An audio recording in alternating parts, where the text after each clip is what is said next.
करना भूल गया, याद रहेगा ना आप लोग को ये। हाँ सर। अब हम लोग आते हैं बफर एक्शन में। बफर एक्शन क्या होगा, तुम लोग के हिसाब से कौन सा एक्शन की बात कर रहे हैं? चलो देखते हैं बफर एक्शन क्या है। हम एक एग्जांपल लेते हैं, एक एसिड सोल्यूशन लेते हैं, एक सोडियम एसिटेट ही लेते हैं, ये जो अभी देख रहे थे ना एग्जांपल। तो ये जब पानी में जाएगा सोडियम एसिटेट, तो आपको क्या देगा, एक CH3, एक नेगेटिव बेस आयन देगा और एक आपको पॉजिटिव आयन देगा। अब मैंने तुम लोग को पहले ही बताया था, स्ट्रॉन्ग एसिड या स्ट्रॉन्ग बेस कभी हाइड्रोलाइज नहीं होता है, बोला था कि नहीं फरहान साहिबा, याद है कि नहीं है अरमान? तो इसको भूल हाँ जाओ। सर। अब मुझे पता है कि ये जो वीक एसिड है यही डिसाइड करेगा कि कितना हाइड्रोलाइज होगा ये पानी के साथ। अब बोल रहा है अगर पानी के H+ के साथ, अगर ये पानी के H+ आयन के साथ हाइड्रोलाइज होता है तो ये एसिटिक एसिड बनाएगा, और अगर यही एसिटिक एसिड पानी के बेस यानी OH आयन के साथ हाइड्रोलाइज करता है अपने आप को, तो ये वाटर बनाएगा और एक वापस से बेस बना देगा। बरोबर, ये किसके साथ हाइड्रोलाइज करता है उस हिसाब से प्रोडक्ट देगा। अगर एसिड के साथ करता है तो एसिड के साथ ये वीक एसिड दे रहा है, और अगर बेस के साथ कर रहे हैं तो यहाँ पर भी ये बेस ही जनरेट कर रहा है। बरोबर क्या कि नहीं? तो एसिड और base acid that can not change H+ in OH ion. इसमें बोलने का मतलब क्या है, अगर आप एसिड ऐड करो इसके साथ या बेस ऐड करो, इससे इसके आयन में कोई फर्क नहीं पड़ता है। ठीक है, the pH of the buffer remain the change. मतलब इसका जो एसिड के एसिड का जो बफर है, बफर मतलब इसमें आप जो थोड़ी सी मात्रा में एसिड और बेस डाल रहे हो ना, इससे इसके पीएच में कोई फर्क नहीं पड़ा है। Dilution does not have any effect on that pH of the buffer, this is because of concentration ratio. और ये रीजन ये है कि ये कितनी मात्रा में ये CH3OH है। तो यहाँ पे देखो वर्ड ही लिखा है लार्ज कॉन्सेंट्रेशन, और ये आप जो ऐड कर रहे हो ना H+OH, ये आप स्मॉल अमाउंट में डाल रहे हो। तो स्मॉल अमाउंट की चीज को अगर आप large concentration of acetic acid में डालोगे तो उससे इसको कोई फर्क नहीं पड़ेगा। अंडरस्टूड? तो ऐसा बिहेवियर को, ऐसे एक्शन को पी बफर एक्शन बोलते हैं। समझ में आया? सिंपल कॉन्सेप्ट है, इजी है ना? ओके, आगे बढ़े। प्रॉपर्टी ऑफ बफर सोल्यूशन नहीं है, एप्लीकेशन में चाहता हूँ तुम लोग खुद देख लो। एप्लीकेशन में एक एप्लीकेशन एक्सप्लेन कर देता हूँ फटाफट। इन बायोकेमिकल सिस्टम, आपको पता है अपने ब्लड में, अपने ब्लड का भी पीएच लेवल होता है। अब अपने ब्लड का पीएच लेवल कितना होना चाहिए? 7.36 टू 7.42। अगर इससे थोड़ा भी ज्यादा या कम हुआ तो राम राम सत्य हो जाएगा अपना।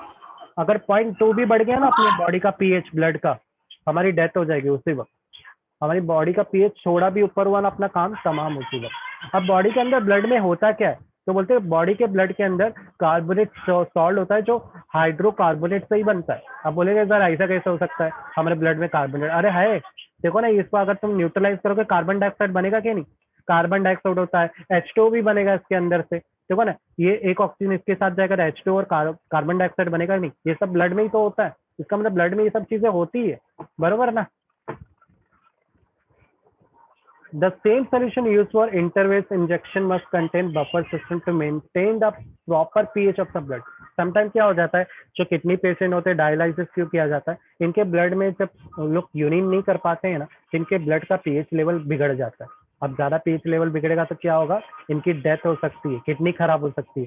तो इनकी सेफ्टी के लिए, किडनी तो पहले से ही खराब है, इनकी डेथ हो सकती है, तो डेथ से बचाने के लिए इनको डायलिसिस किया जाता है ताकि वो सारा पीएच अपने आप निकल जाए। अगर नहीं निकलेगा ना तो इनको इंजेक्शन मारना पड़ेगा। समझ में आया? इसी तरह खेती बाड़ी के अंदर भी जो जमीन होती है, इनके पीएच के हिसाब से कितनी खारी है, कितना खारापन है जमीन में, उस हिसाब से वहाँ पे खेती बाड़ी की जाती है। यानी पीएच की जानकारी जरूरी है।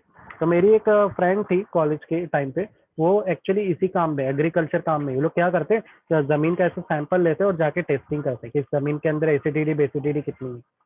इंडस्ट्री में भी इसका बहुत बड़ा रोल है। जब पेपर ड्राई इंक बनाते हैं तो इनके पीएच पे बहुत ध्यान देना पड़ता है। मेडिसिन में भी, एनालिटिकल केमिस्ट्री में क्वालिटेटिव एनालिसिस जब करते हैं तो उसमें हम लोग पीएच पे ही तो ध्यान देते हैं।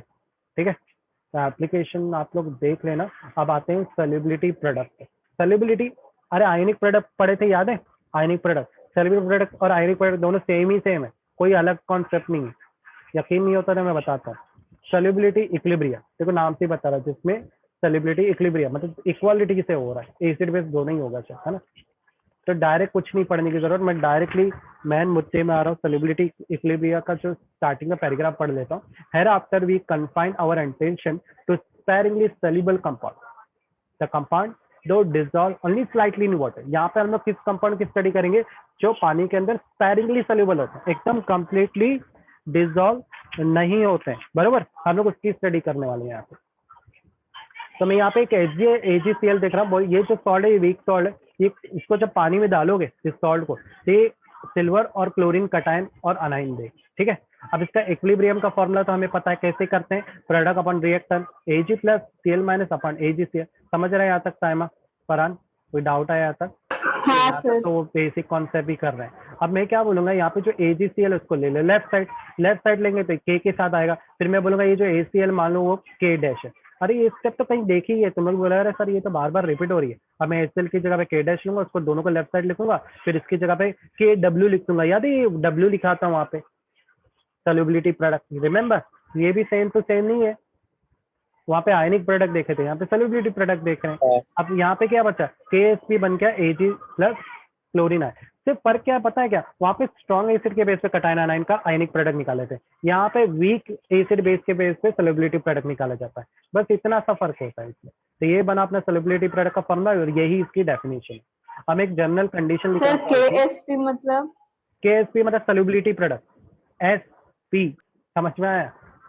पर जनरल सॉल्युबिलिटी इक्विलिब्रियम का साइन इसलिए लगाते हैं, जब कोई वीक एसिड बेस होता है ना तो वो रिवर्स हो सकता है, पर इतने अच्छे से नहीं होगा। मैंने तो यही बोला कि बहुत मुश्किल से रिवर्स होगा। पर रिवर्सिबल साइन कब लगाते हैं, जब आपका इलेक्ट्रोलाइट वीक हो, ओके। स्ट्रॉन्ग होगा तो कभी भी रिवर्सिबल का साइन नहीं लगाते, क्योंकि वो रिवर्स हो ही नहीं सकता, ओके। तो यहाँ पर मेरे को एक रिएक्शन दिख रहा है जिसमें XY क्या है, ये पावर है, कितनी मात्रा में आप ले रहे हो कोई आयन और कितनी मात्रा में आयन जनरेट हो रहे हैं, है ना।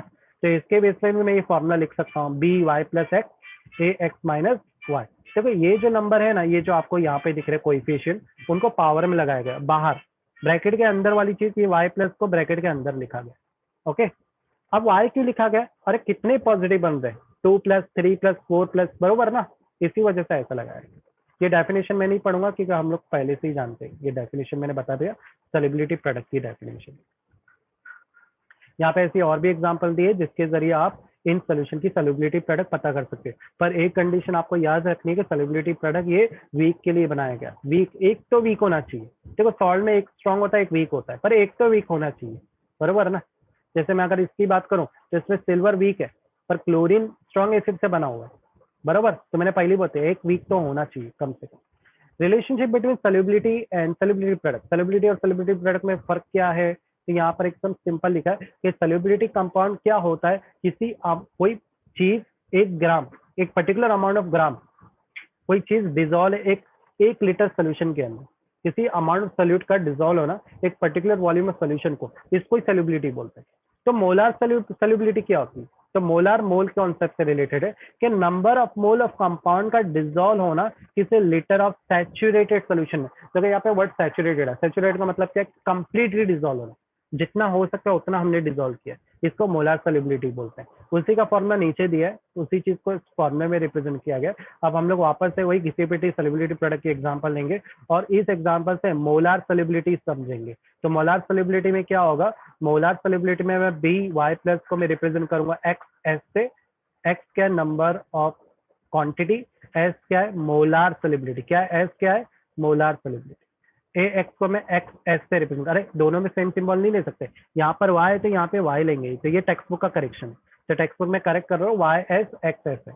अब मैं सॉल्युबिलिटी में क्या करूंगा, यहाँ पर इसकी वैल्यू पुट कर दूंगा, ठीक है, जो भी मिली है मुझे।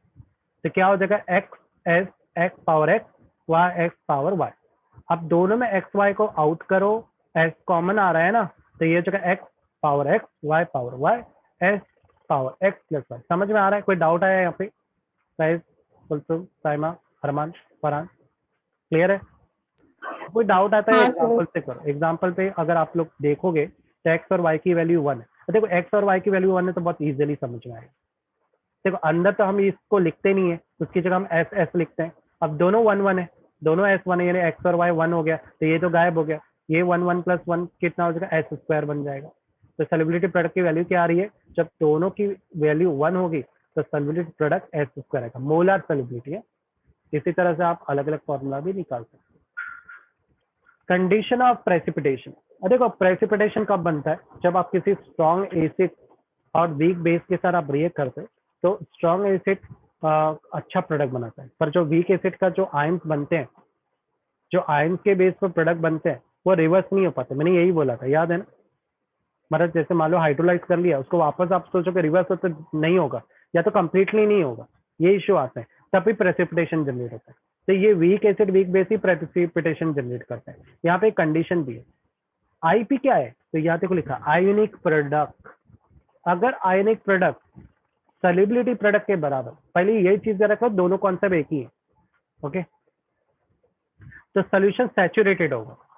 सैचुरेटेड मतलब किसी सोल्यूशन बीकर के अंदर पानी में आप नमक डालते जा रहे हो, कब तक? जब तक पानी उसको डिसॉल्व कर रहा हो, तब मैं बोलूंगा कि आयोनिक प्रोडक्ट और सॉल्युबिलिटी प्रोडक्ट बराबर।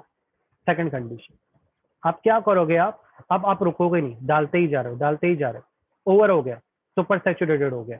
मतलब जितना पानी में नमक डिसॉल्व है, उतना ही नमक नीचे बैठा हुआ भी है, तो उसको बोलते हैं सुपर सैचुरेटेड सोल्यूशन। उस वक्त मैं बोलूंगा कि आयंस तो बहुत बनेंगे, और सोल्युबिलिटी क्या है? क्या सोल्युबिलिटी ज्यादा है क्या? नहीं, आयनिक प्रोडक्ट तो ज्यादा है, पर सोल्युबिलिटी क्या हो गई है? कमजोर हो गई है। सेकेंड केस में हमें क्या दिख रहा है कि आयनिक प्रोडक्ट कम हो गए और सोल्युबिलिटी प्रोडक्ट ज्यादा है। मतलब क्या है? आप 1 टन पानी लो और उसमें चुटकी भर नमक डालो, तो अरे वो चुटकी भर नमक तो ऐसे गायब होगा कि पता ही नहीं चलेगा। पर आप खुद बोलो कि सोल्युबिलिटी तो चलो हुई है, पर उसके अंदर क्या आयन ज्यादा होंगे? साइमा, फरहान, ऑफकोर्स नहीं होंगे, थोड़ा डाला है ना नहीं। प्रेसिपिटेट तो भूल जाओ, उसमें कुछ बनेगा ही नहीं, ठीक है? आपने थोड़ी सी अमाउंट डाला। समझ में आ रहा है प्रेसिपिटेशन का कंडीशन? बहुत ही इजी चैप्टर है, 11वीं हाँ का सर। में डालेंगे तो ऐसे ही होगा। इस कॉन्सेप्ट एकदम इजी ही रहेगा। अब आते हैं कॉमन आयन इफेक्ट। ये कॉमन आयन इफेक्ट होता क्या है, ये देखते हैं हम लोग। तो इसके लिए मेरे को काफी स्टडी करनी पड़ी, क्योंकि इतना आसान कॉन्सेप्ट था कि ज्यादा ही मुझे डाउट आ गया। अब इसको मैं एक आसान तरीके से समझता हूँ। मान लो अपने पास एक बीकर है, इस बीकर में आप क्या करो? सबसे पहले एक वीक एसिड डालो। वीक एसिड कौन होता है? एसिटिक एसिड, ठीक है? मैं डायरेक्ट समझा। आप वीक एसिड को डालोगे तो क्या बनाएगा? वीक एसिड एक निगेटिव आयन, एक पॉजिटिव आयन बनाएगा, एक एसिड और एक बेस बनाता है, बरोबर के नहीं? अब देखो मजे की बात, इसके बाद आप क्या करो? एक sodium salt of acetic acid डालो। क्या डालने बोल रहा हूं मैं? इसी सोल्यूशन के अंदर sodium salt of acetic acid डालो। तो ये भी क्या जनरेट कर रहा है? CH3CO माइनस और सोडियम प्लस। अब यहाँ पे सवाल ये है कि ये भी वही चीज जनरेट कर रहा है, ये भी वही चीज जनरेट कर रहा है, पर यहाँ पे एक मस्ती होगी, डोमिनेंसी का खेल चालू होने वाला है। ये जो सॉल्ट है ये बहुत स्ट्रॉन्ग सॉल्ट है, और ये जो एसिडिक एसिड है ये वीक एसिड है। तो ये सॉल्ट क्या करेगा पता है क्या? पहले कौन डिसॉल्व था इसके अंदर? फर्स्ट कंडीशन में साइमा एसिडिक एसिड का CH3CO आयन और H प्लस था। जैसे ही सोडियम सॉल्ट आएगा, सोडियम एसिटेट का, ये क्या करेगा? ये एसिडिक एसिड को बोलेगा, तो अपना सॉल्ट ये जो तू जनरेट किया है ना अपना CH3, इसको रिटर्न ले ले, मैं अपना CH3CO डालूंगा। समझ में आया? तो ये डोमिनेंसी करेगा, उसको सप्रेस करेगा, बोलेगा तू निकलने यहाँ से, तेरा आयन ले और अपने घर पे जा, तू यहाँ पे मेरा आयन चलेगा। ऐसा रियल लाइफ में भी तो होता है। जो स्ट्रांग होता है वो पूरे मार्केट को खाता है कि नहीं, और जो वीक दुकान होती है वो गायब हो जाती है। आज के टाइम पे क्या हो रहा है?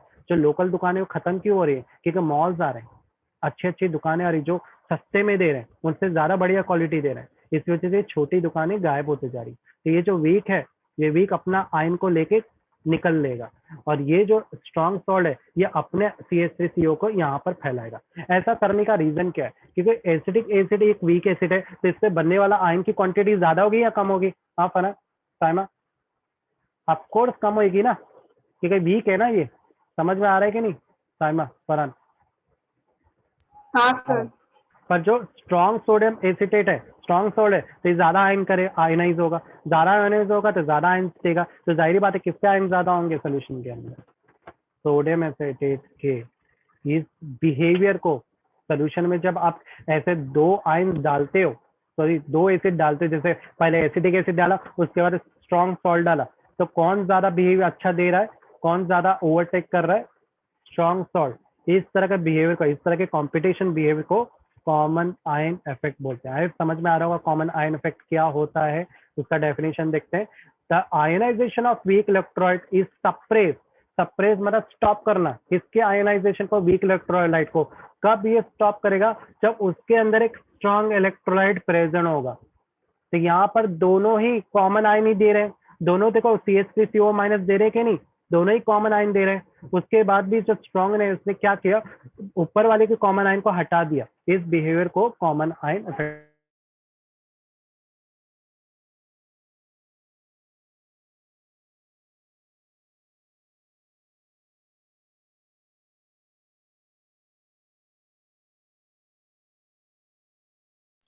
सर आपकी आवाज गई।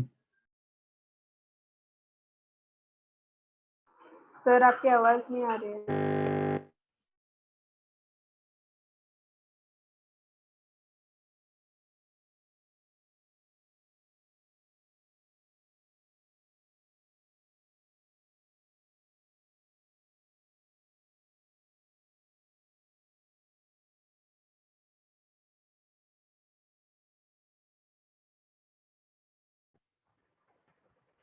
हेलो, आवाज आ रही है साहिबा, फरहान? हाँ सर अभी आई।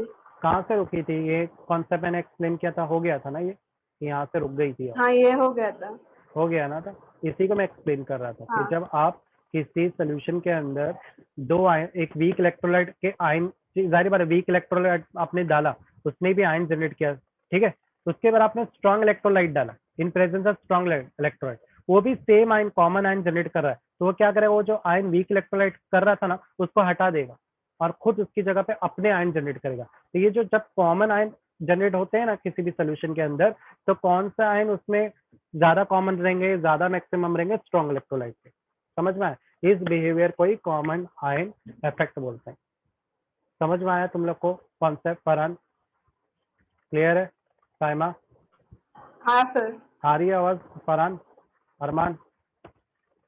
हाँ तो सर आ यहाँ रही है। पे हाँ सर आ रही अपना है। ये चैप्टर खत्म हो गया, आयोनिक इक्विलिब्रियम। ये काफी इजी चैप्टर है, ज्यादा मार्क्स स्कोर कर सकते हो, ठीक है। इसमें रट्टा भी मारा जा सकता है, समझ के मारोगे तो जल्दी याद होगा। ये कॉन्सेप्ट नहीं है क्या, रिड्यूस कर दिया गया। इजी चैप्टर था बिकॉज ऑफ 11वीं की वजह से कंटेंट काफी इजी था इसका, इतना टफ कंटेंट नहीं था, है ना। तो अभी कल से तुम लोग का जो टाइमिंग है वो 9 बजे का हो जाएगा। अगर कुछ फ्लक्चुएशन आता है टाइमिंग में तो मैं बता दूंगा कि कल से कॉलेजेस स्टार्ट हो जाएंगे। तुम लोग के भी स्टार्ट हो रहेंगे आए है ना? हाँ अरमान, फरहान का इसका लोग का तो चालू हो रहा, लोग का 10 बजे से लेक्चर स्टार्ट हो जाता है। इसी वजह से हो गया टाइमिंग सर में हम लोग का start। थोड़ा फ्लक्चुएशन ला रहा हूँ, ठीक है। चलो फिर हमारा ये चैप्टर भी हो गया। आप अपने कितने चैप्टर बाकी केमिस्ट्री के अंदर? टोटल 2 चैप्टर बाकी है। जो लोग स्टार्टिंग से है ना, उनके तो 2 चैप्टर ही बाकी है, ओके। साहिब का तो मेरे को आवाज ही नहीं आया, कहीं कुछ बोला ही नहीं। साहिब आवाज आ रही है क्या? साहिब अभी भी कोई रिप्लाई नहीं। मेरे को लग रहा है इसमें छोड़ के चला गया है लगा के। अरमान आवाज आ रही है? अरमान भी छोड़ के चला गया क्या? ये अरमान रहता है? नहीं सर। अरे देखा ना, अरमान है, कहेज नहीं है। ये कहेज का परफॉर्मेंस प्रॉब्लम आएगा यार, ये बहुत अपसेट हो रहा है। ये तो कॉल करके बात करते हैं। चलो ये चैप्टर भी हो गए, 2 चैप्टर बाकी है अपने केमिस्ट्री के। उसमें से एक बड़ा चैप्टर है पी ब्लॉक, हाँ सर। और एक हाँ सर। चैप्टर है कोऑर्डिनेशन कंपाउंड, वो कल देख लिया। तो हमें यहाँ पे स्टॉप करते हैं, अब डायरेक्टली कल मिलेंगे। जब तक के लिए अल्लाह हाफिज एवरीवन, ठीक है। अरमान, अल्लाह हाफिज़ सर। हाँ सर अल्लाह हाफिज सर। अल्लाह हाफिज। हाँ।